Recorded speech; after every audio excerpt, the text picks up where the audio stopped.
Oke guys, kembali lagi bersama kita hari ini di Manina Speak is Bar ya. Bersama orang yang sangat andil di dalam dunia perbartenderan di Bali. Kalau macam-macam sama dia agak bisa riskan sedikit ya. Enggak. Enggak, canda. The one and only, Bli Arik Barker. Halo everyone. Jadi gimana bro? Perkenalkan dulu diri. Ya, nama saya Arik Barker. Saya Head Mixology di Edigree Projects Company. Edigree Projects Company sendiri itu ada beberapa outlet. Salah satunya Bikini, Manina. Manina ini yang paling baru sih. Kita baru buka sekitar bulan Desember kemarin. And then ada Sister Feels juga, ada Vika, ada Pinglau, ada Toy, Holly. Ya ada beberapa yang belum kita launching juga sih. Ya soon kita bakalan launching. Banyak banget ya, Bli. Amin. Apa nggak capek dong ngurus semua itu, Bli? Capek relatif ya, karena kalau kita menikmati sebuah pekerjaan kan tetap aja kita enjoy gitu walaupun capek. Ya mungkin bisa dijelaskan sedikit nggak tentang Manina ini, kan kita lagi di Manina nih. Biar juga penonton pada tahu kan Manina itu jenis apa tuh, barnya tuh seperti apa sih? Oke. Jadi Manina itu sebenarnya masih bagian dari Bikini. Cuma kita rombak memang benar-benar beda banget sama yang sebelumnya karena Manina itu gayanya sekarang lebih ke speakeasy bar. Nama Manina sendiri masih diambil dari ada hubungannya sama Bikini gitu loh. Karena Manina itu adalah nama seorang tokoh perempuan di film The Girl in Bikini. Itu pada tahun 1950-an lah. Di mana film tersebut diperankan oleh Brigitte Bardot. Nah, kenapa film itu yang kita pilih? Karena film tersebut adalah film di mana pertama kali Bikini itu muncul di layar kaca. Gitu. Jadi pemilihan nama itu juga dari film ya? Karena benar. Bagian dari Bikini Bar juga gitu. Bikini, ya benar, dari Bikini Bar. Oke, jadi itu dia sekilas tentang Manina. Dan sedikit informasi juga, Bli hari ini juga termasuk wakil ketua di HBI ya, bersama dengan Oka Angga. Benar nggak, Bli? Benar.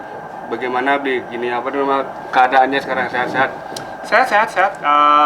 Kemarin sempat sakit gara-gara batu empedu, ya.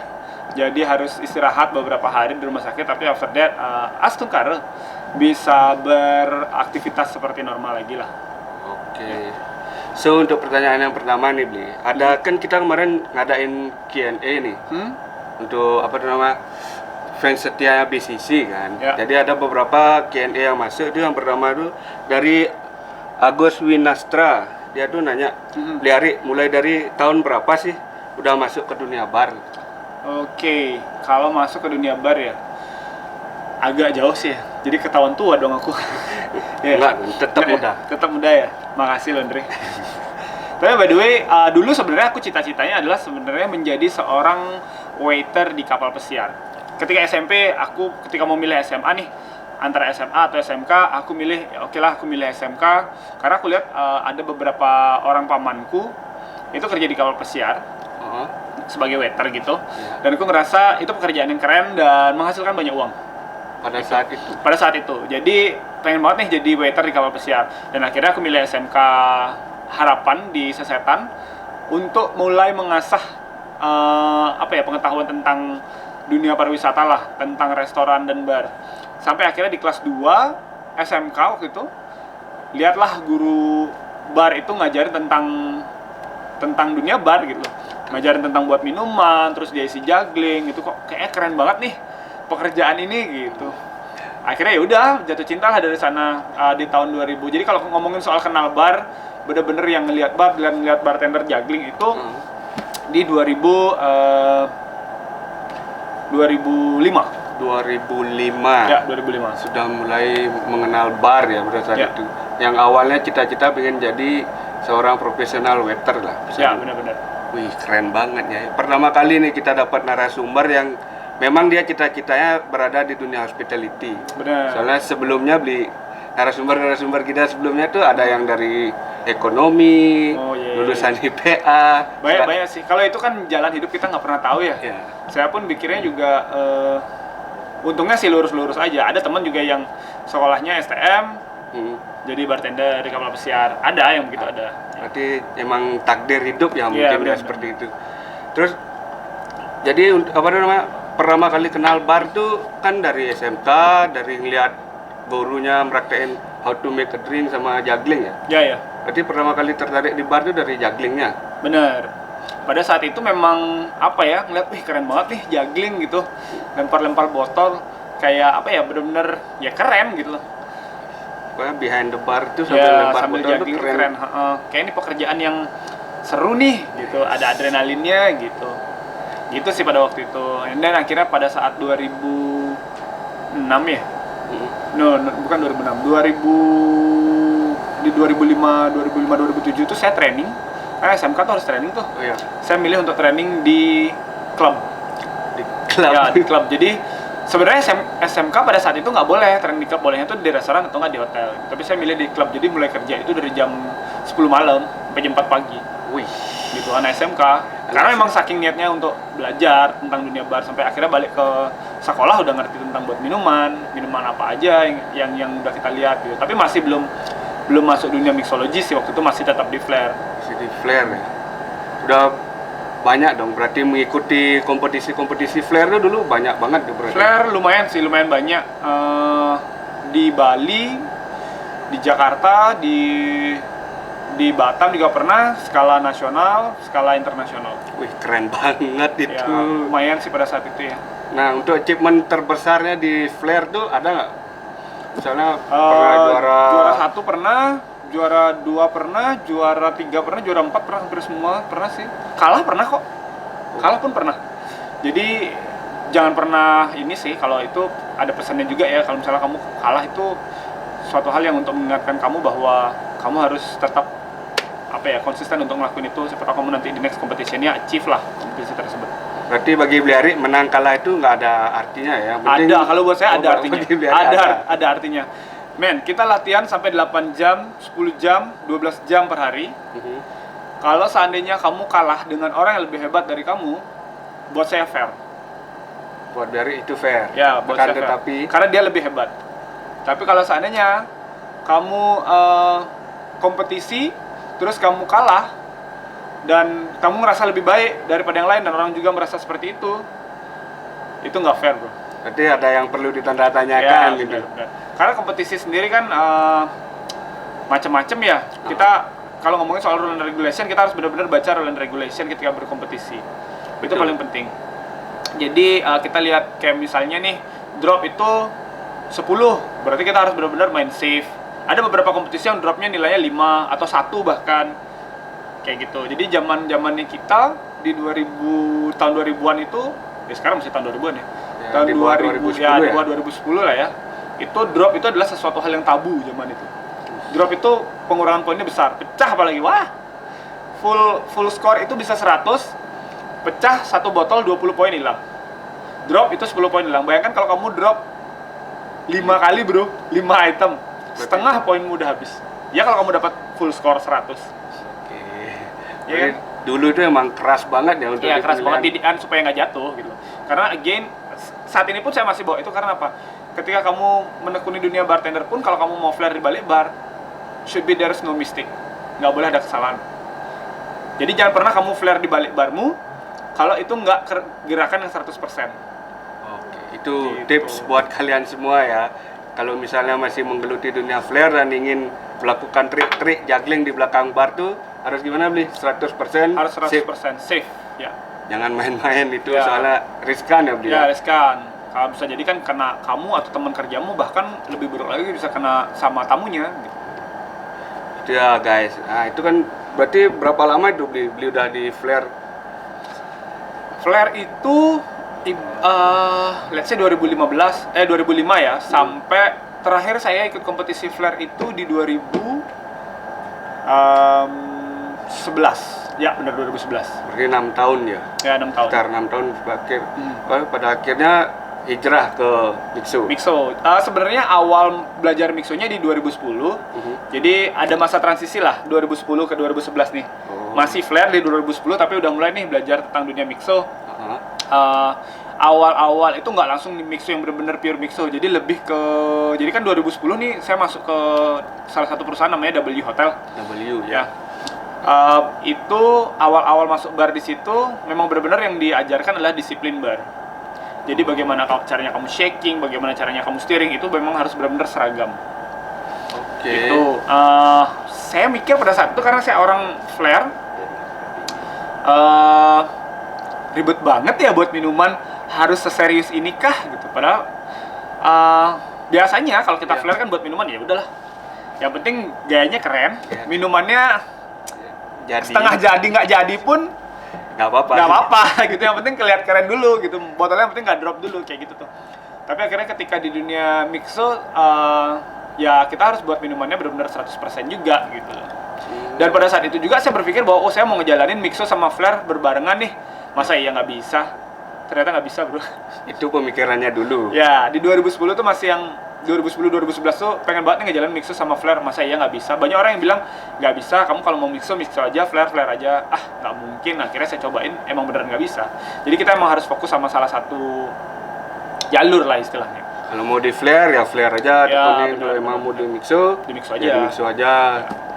Wih, ternyata ribet juga ya. Ribet, terutama sih kalau misalnya kamu udah kerja, untuk mulai latihan lagi, untuk masih intensif latihan sampai 8 jam itu kayak masih udah berat deh, karena udah mulai kerja kan.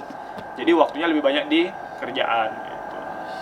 Pada saat masuk ke W Hotel tuh pertama kali itu masih staff atau udah megang jabatan di sana? Enggak, masih staff waktu itu. Nah, aku masuk kuliah itu lulus SMA 2006. Ya, lulus SMA 2006. Oh, berarti aku lulus masuk SMK itu 2004, lulus SMA 2006, itu kerja dulu 2 tahun. Kerja 2 tahun. Ya, kerja 2 tahun. 2008 aku masuk kuliah di STP Nusa Dua Bali. Ngambil D3, manajemen tata hidangan. Itu. Dan akhirnya padahal kuliahnya tinggal lagi 1 semester doang gitu, tapi keterima kerja di W Hotel. Jadi saya cuti kuliah. Ya, cuti kuliah 2 tahun. Nah, setelah 2 tahun itu baru ditawarin jadi supervisor di W Hotel. Akhirnya saya memilih untuk lanjut kerja. Berarti kuliahnya hangus. Berarti melanjutkan karir ya. Berarti ya, kuliahnya ya bisa didapat dari pekerjaan juga kan. Benar. Kan sama aja. Benar. Juga. Dan akhirnya memang ya terima kasih gitu, maksudnya dalam artian dipercaya untuk belajar sampai ke luar negeri lah tentang minuman. Karena saya sendiri juga apa ya bahasanya, beruntung lah istilahnya sampai bisa sempat belajar ke luar negeri tentang minuman. Gitu. Berarti putus kuliah, kerja, naik jabatan, terus dapat chance yang lebih baik lagi ya, sampai ke luar negeri. Keren banget itu. Ya, beruntung. Berarti ini orangnya laki berarti. Ya, laki banget. Laki.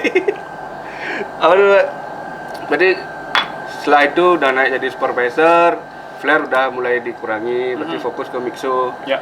Berarti udah pernah ikut kompetisi mixo dong pasti. Mixo udah. Berarti udah ikut sampai apa namanya yang kita tahu kan Bliari sempat menang di Diageo ya. Ya, Diageo. Diageo jadi Diageo World Class itu masuk di Indonesia pada tahun 2011 ya kalau nggak salah. Ya, 2011. 2010, 2011 antara itulah. Pemenang pertamanya itu Kiki Moka dari Jakarta. Bali pada saat itu belum ikut karena waktu itu kompetisinya cuma di Jakarta doang. Lalu di tahun selanjutnya 2011-2012 benar. Itu barulah ada yang region di Bali. Nah, tapi finalnya pada saat itu di Jakarta. Saya kebetulan pada saat itu hanya finalis untuk kompetisi pertama mixology. Berarti anggaplah dari masa transisi ya bisa dibilang itu kan awal mereka masuk sini itu transisi udah bisa dapetin sampai finalis. Ya, benar. Karena pada saat itu pun ikut kompetisi juga kompetisi mixo. Kayaknya bukan duniaku banget. Malah awalnya kan cuma flare doang gitu, flare, dan akhirnya kompetisi mixo ya udahlah ikut-ikut aja awalnya gitu. Akhirnya ada 3 kali challenge pada waktu itu di Bali. Kebetulan menang. Akhirnya sudah sampai final. Ya udahlah, sudah sampai final ini yang penting udah bangga gitu. Ternyata pada saat sampai di sana, wah, enggak, aku harus masuk lah ini top 5 gitu. Akhirnya nggak tahu ya waktu itu berapa bartender ya, kalau nggak salah sekitar 6, tapi nggak disebutin sih cuma disebutin 1, 2, 3 doang. Waktu itu yang juara 1 adalah Harley Gunawan, grupnya Union Group pada saat itu ya, yang satu grup sama Kiki Moka juga. Itu yang juara 2 adalah Agung Ari yang sekarang jadi advisor di HBI. Ya, sekarang jadi manajer di bar Merah manager putih. di Merah Putih. Sebelumnya waktu itu masih di Kudeta. Oh, masih di Kudeta Ya. berarti itu. Juara 3-nya Jakarta juga. Kalau nggak salah Upai ya, kalau nggak salah. Saya lupa antara Upai atau si Kiki waktu itu. Saya lupa pokoknya antara dua itu. Jakarta lagi waktu itu. Poin dia dari sampai di Finalis finalis. ya. Lalu tahun berikutnya ikut lagi jadi runner up. Jadi setelah itu runner up. Ya 2013 runner up. Juara satunya si Bayu Wisesa. Sesa. Ya, dari berarti Kudeta Bali waktu udah itu. mulai mendominasi Ya. ya pada saat itu. Juara 1, juara 2, juara 3-nya siapa ya? Itu lupa ya. Jakarta kalau nggak salah. Itu 2013 dan itu hadiahnya saya ngelihat distillery di Amsterdam. Itu Oh, hadiahnya. juara 3-nya itu Dadan, baru saya ingat. Juara 3 itu Dadan waktu itu. Nah, saya sama Dadan ke Amsterdam tuh waktu itu. Juara satunya lanjut kompetisi global di Kawal Pesiar waktu itu. Nah, di tahun selanjutnya di 2014 barulah saya keluar sebagai pemenang. Waktu itu kompetisi finalnya justru global di Singapura. Ya, itu baru benar-benar deg-degan, Bro. Itu challenge-nya, wih, PR sih, PR. 2014 waktu itu. 2014 ya. Ya. Ya, kalau nggak salah juga Bliari sempat cerita dulu waktu champion di Diageo World Class itu ya. Nama koktailnya tuh apa? Koktailnya tuh by accident ya katanya. Kalau nggak salah Bliari sempat cerita waktu ini. Iya, bukan by accident sih. Dalam artian koktailnya emang udah dikonsepin. Ada salah satu koktailnya itu pakai teh.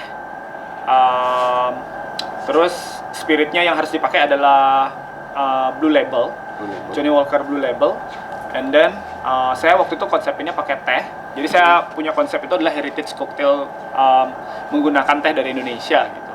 And then awalnya mau buat presentasinya tuh bingung gitu loh, mau seperti apa nih presentasinya, pakai teko yang fancy atau bagaimana gitu. Karena pada suatu hari itu saya makan di warungnya temen, di mana tempat tersebut itu serving tea-nya pakai teko tapi dari tanah liat gitu loh. Oh iya. Unik nih gitu. Ada nggak yang masih baru ada tuh, Ri? Kalau lu mau pakai gitu. Dia bilang, oh ya boleh, aku boleh pinjem nggak buat kompetisi di Singapura? Gue bilang, oh ya bawa aja, Ri gitu. Aku tuh bawa tapi nggak ngecek gitu loh, dalamnya seperti apa gitu. Pas sudah sampai di Singapura, pas aku keluarin baru ternyata di sana ada tulisannya, tekonya itu ada brandnya. Oh. Tulisannya itu teh poci, Bro. Bayangkan aku buat koktail pakai Johnny Walker Blue Label tapi ada tulisan teh poci. Dan itu tuh aku nggak ngeh gitu loh. Aduh, gimana ya kalau misalnya ditanya sama juri. Pada saat itu jurinya adalah Marian Beke. Ya, Marian Beke dari apa ya nama barnya, dia lupa. Lupa. Dan beneran ternyata dia nanya tulisan dari teko tersebut. Ya aku nggak bohong dong. Waktu itu nama koktailku adalah ya, karena pakai brand Johnny Walker nih. Ya. Terus dia tanya, ini tulisannya apa?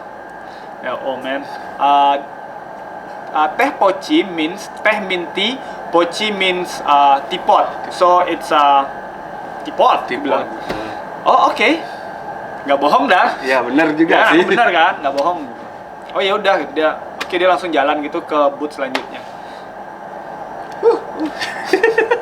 Saya udah mikir ya, apa yang harus dijawab di sini. Ya benar-benar sebenarnya ada juga akhirnya pada saat itu masuk ke final round. Itu harus pintar ngeles juga sih ya. Akhirnya challenge yang selanjutnya itu adalah batching. Jadi saya buat koktail harus yang dalam jumlah besar lah istilahnya. Jadi saya buat koktailnya itu pakai Ron Zacapa. Nah, di botol Ron Zacapa itu kan ada kayak semacam anyaman tikar tuh. Oh ya, yang Ya, gini. itu namanya petate. Nama aslinya petate. Pada saat itu jurinya ada berapa ya? Sekitar 5 orang yang keroyokan lah, dia datang ke bar gitu. Dia nyobain koktailnya. Aku ngejelasinnya juga lancar tentang si Ron Zacapanya. Adalah salah satu juri berasal dari Spanyol nanyain, ini namanya apa anyaman itu? Somehow aku ngeblank, aku lupa gitu. Itu namanya petate, itu lupa gitu. This is we call tatami.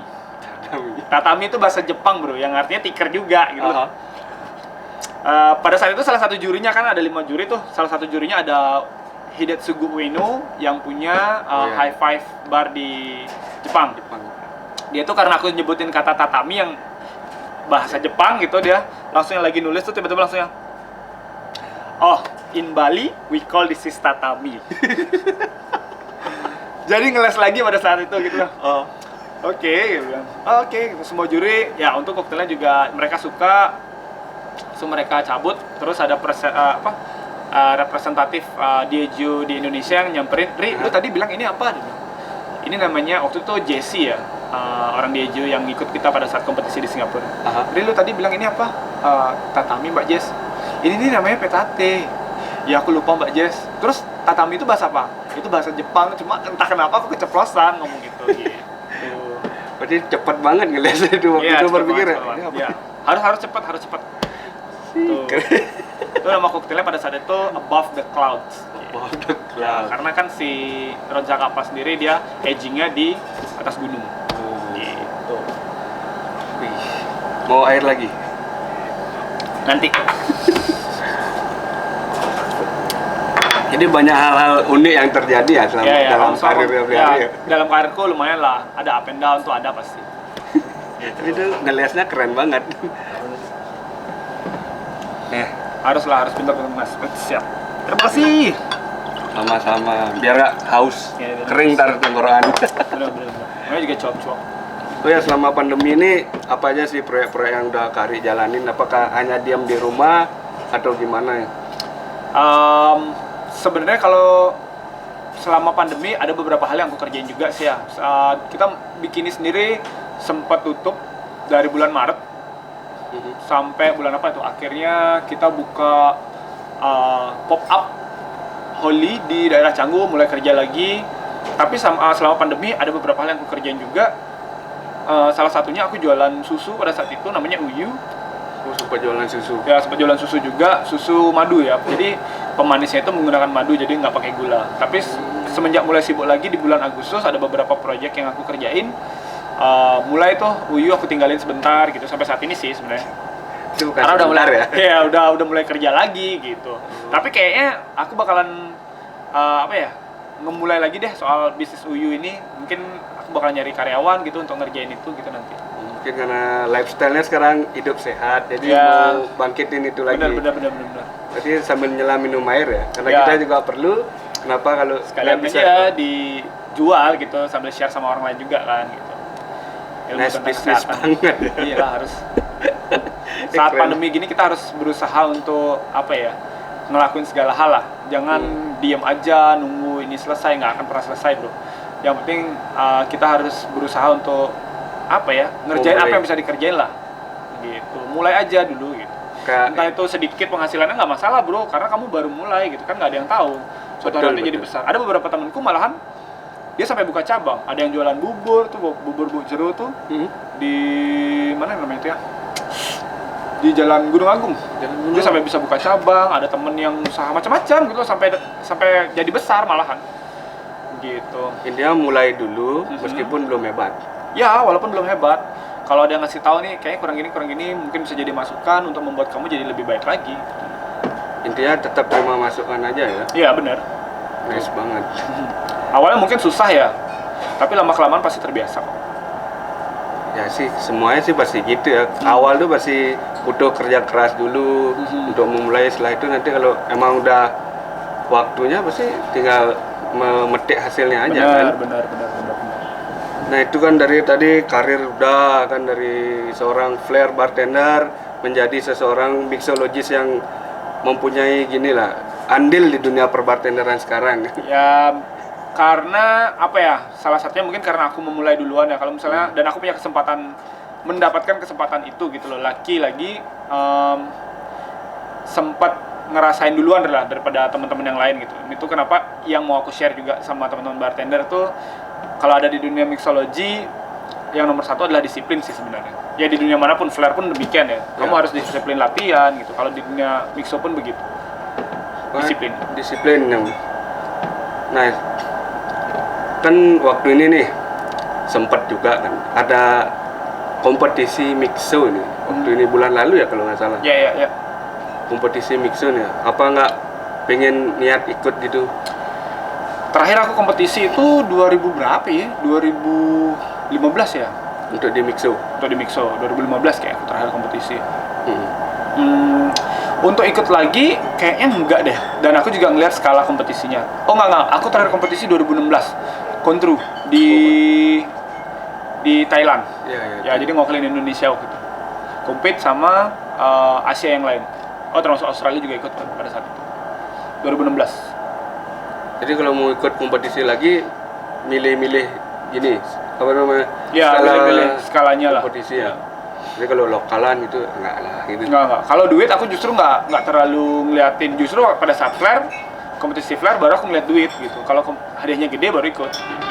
Waktu di flare. Ya, jadi money oriented.